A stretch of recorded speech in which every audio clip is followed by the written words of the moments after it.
Pregame.com.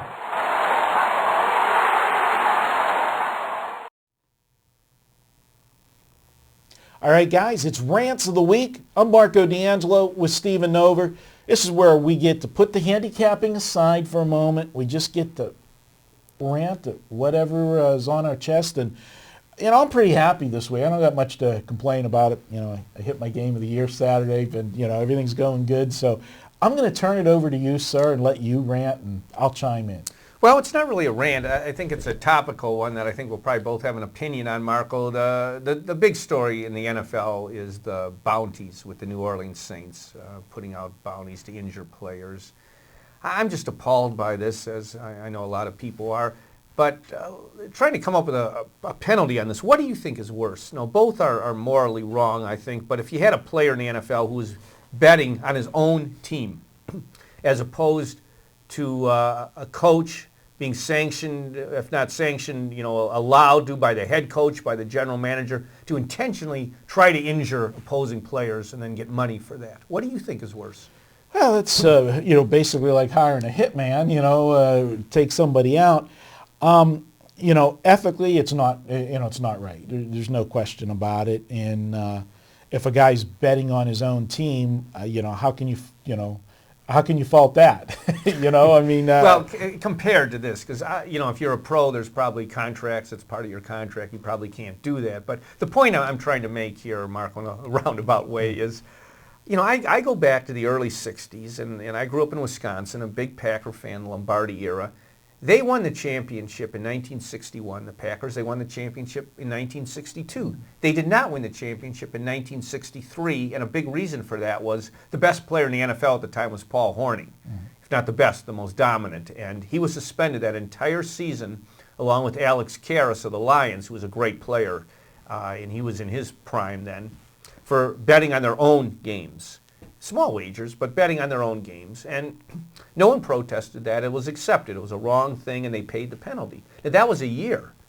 So in comparison to that, I think this is so heinous that if I was Roger Goodell, I would completely throw the book at them. Greg Williams, the defensive coordinator, who has a serial pattern of doing this. Did this with the Redskins, and who knows how far back he's done it with teams. He said Buffalo, when he was the head coach at Buffalo, they had Buffalo too? Mm-hmm. Lifetime ban. He's out of football. You don't need an onerous person like this out of football. Mickey Loomis, general manager, who apparently covered up this. Didn't do anything about it. Knew it, covered it up. I'd say a 2-year ban. Sean Payton, the head coach who knew about it, a 1-year ban. Set the tone, say that this is definitely not going to be allowed, and maybe it has been, that hasn't just come out like this, but this has to be put an end to it and put the hammer down. Well, the timing of it, first of all, let's be realistic. He's not the only person that's ever done this in the NFL. It's coming to light. He got caught. It's not the only. And don't allow it to ever happen again by putting the hammer to this. There were rumblings back on Buddy Ryan's defenses that, he would target players, and Buddy Ryan would do such a thing? I know, he's such a sweetheart, right? But let's face it, the timing of it is the last 2 years, the NFL and the commissioner has made a conscious effort to protect players. You can't go high. The penalties, me being a Pittsburgh Steeler, guy, it's hurt their defense, the way they play defense, because Pittsburgh was an intimidating, they weren't cheap shot artists, but if you're there, they're going to level you. Well, you had some borderline cheap shot guys with James Harrison, and he paid the price. He's been suspended for games, so you really got to nail the Saints. Exactly. Because of the precedent that they've set with all of these, something has to be done, but what's going to be done? People are comparing back to New England with Spygate. They ended up losing draft picks and stuff. How do you penalize? This is worse than Spygate. That was watching some illegal film. Yeah. This is ending players' careers, trying to end their careers, intentionally injuring them. Who knows what happened? And now they're saying that Peyton Manning first suffered his neck injury against the Redskins when Greg Williams was the defensive coordinator. Yeah. Adrian Peterson saying they were trying to intentionally hurt his ankle with cheap shots. Brett Favre, what he went through in the championship game a couple years ago with the Saints, Kurt Warner. I mean, more and more of this stuff is going to come out. And now what's going to happen is they're going to go back and look at all of the hits. Fine, know, do it. And it's off season. Right, and it's going to be, everyone that's questionable is going to be held and screwed. So it's bad. Commissioner Goodell, he's going to have to do something. I don't envy him because this is uncharted water. And, football, boy, you remember Jack Lambert, with the teeth missing, and whenever they started, way back then and made some of the rule changes to protect the quarterbacks. Remember when he said, "Why don't you just put skirts on them or dresses on them?" know. Well, the great teams never had to resort to that. Those Steelers, great defenses of the Steel Curtain.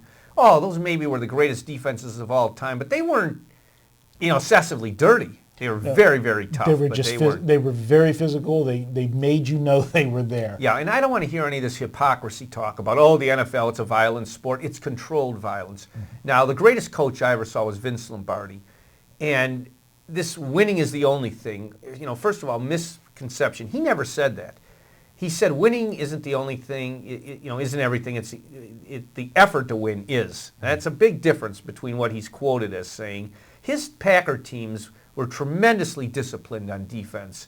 And it was very rare. You'd be surprised if you ever saw the Packers get penalized. Mm-hmm. Very rare. He wouldn't put up with any of that nonsense. And so to say, well, football's a violent sport, no, it's a controlled violence, and there's certain boundaries that everybody should respect in the game. And this one, way, way outside those boundaries.